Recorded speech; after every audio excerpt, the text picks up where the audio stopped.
Assalamualaikum, welcome to my channel. Today I want to share my journey from PCOS infertility to mother of 3 kids, alhamdulillah.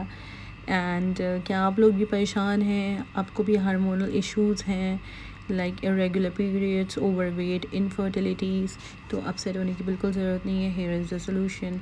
जब मुझे ही PCOS हुआ तो मैं भी बहुत डिसहार्टेड थी बिकॉज डॉक्टर्स ने मुझे इतनी सारी दवाइयाँ दे दी थी और स्पेशली मुझे ग्लूकोफेज दी थी जो कि डायबिटिक पीपल खाते हैं। मुझे वो दे दिया कि जी आप ये लीजिए, और बहुत सारी और भी मेडिसिन थी हार्मोन्स को कंट्रोल करने का। मुझे कहा बी रेडी, आपको जो है किसी भी वक्त जो है डायबिटीज़ हो सकती है या आपको हार्ट डिजीज़ हो जाएगा बिकॉज आपकी लास्ट स्टेज है PCOD की। क्योंकि जब मुझे अल्ट्रासाउंड में दिखाया तो मेरी ओवरीज़ के ऊपर पूरे फॉलिकल्स जैसे पानी के जो बबल्स होते हैं ना, इस तरीके से बने हुए थे।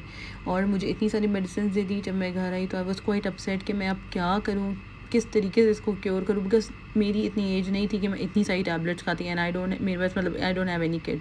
तो मैं बहुत परेशान थी। मैंने कहा मैं किस तरीके से इसको क्योर करूँ, बट अल्हम्दुलिल्लाह मैंने जिस तरीके से क्योर किया I will share you. First of all हमें तो सबसे पहले ये जानना है कि व्हाट इज़ PCOS। PCOS में बेसिकली हमारे दो हार्मोन्स होते हैं, एक होता है एस्ट्रोजन और एक होता है प्रोजेस्टेरॉन।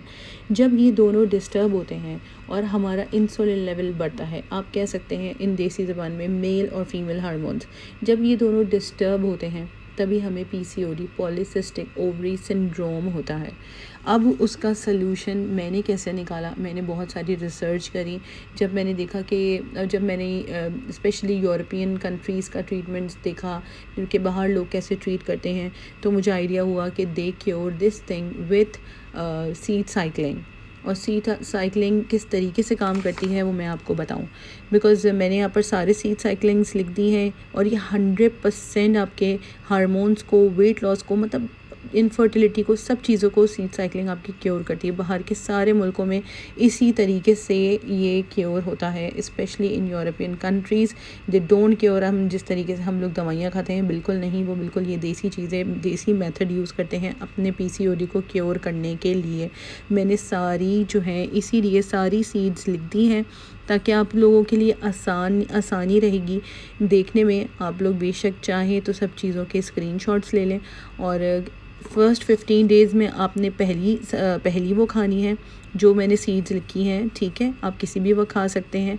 और उसके बाद आपने आफ्टर 15 डेज़ दूसरी सीड्स खानी है, ठीक है। अब मैंने आपको सारी ये देखें, आप स्क्रीनशॉट ले लें। मैंने सारे फ्लेक्स सीड्स और ये pumpkin seeds, sesame seeds, sunflower seeds, fenugreek और ब्लैक सीड्स।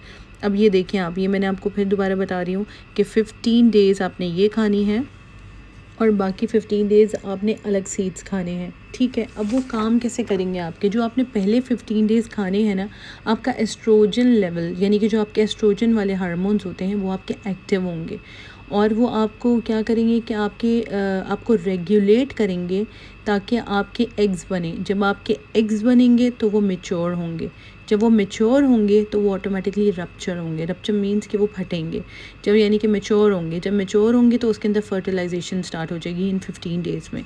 जब नेक्स्ट 15 डेज़ में आपके प्रोजेस्टेरॉन्स एक्टिव होंगे और आप यानी कि ये 15 डेज़ ट्रीटमेंट में क्या होगा कि आपकी यूट्रस वॉल थिक होगी ताकि जो फर्टिलाइज एग जो आ रहा है वो अटैच हो सके स्पर्म से।